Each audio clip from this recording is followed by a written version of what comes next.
GOP VP nominee J.D. Vance held a rally at Treasure Island on the Sizzling Strip that featured Lieutenant Governor Stavros Anthony and retired U.S. Army Captain and Senate candidate Sam Brown, along with Nevada dignitaries and supporters. KPVM television had the opportunity to ask a question to the vice presidential pick, unique to Clark County.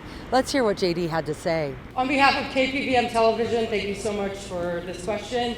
As we know, alcoholism and/or addiction does not discriminate based on race, education, socioeconomic status, gender, or anything else. And Clark County has seen an increase in fentanyl fatalities, approximately 297% increase in the last couple of years. What do we do?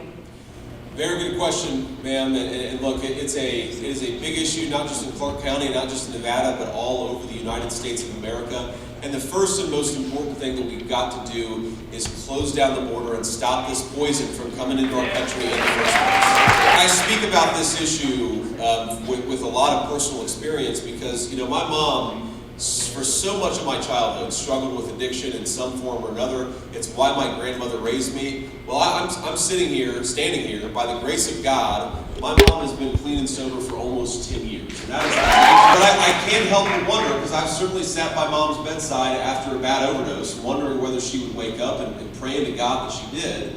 And I can't help but wonder if the poison that Kamala Harris has led into this country today was in the country 15 years ago, would my mom still be here?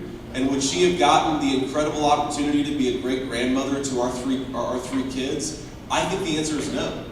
And it's one of the reasons why we've got to stop this poison from coming into our country is to everybody out there. There is hope on the other side of addiction, but only if you get a second chance, and fentanyl is taking second chances away from our citizens. Think about this, 100,000 people dying of overdoses. Most of those overdose deaths every single year are caused by fentanyl. Can you imagine if a foreign country invaded the United States of America and was killing 100,000, mostly young people? We would go to war over it. So why don't we do that right now? Why don't we go to war with the Mexican drug cartels?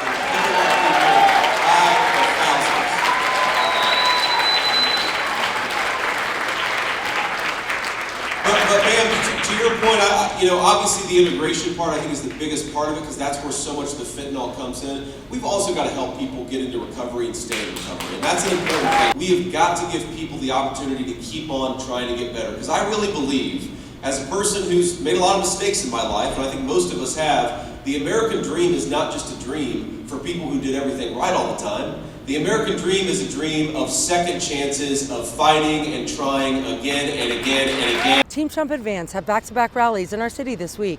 Reporting from Clark County and proudly shooting it back over the hump to Pahrump, I'm Maria Centers for News 25 Las Vegas.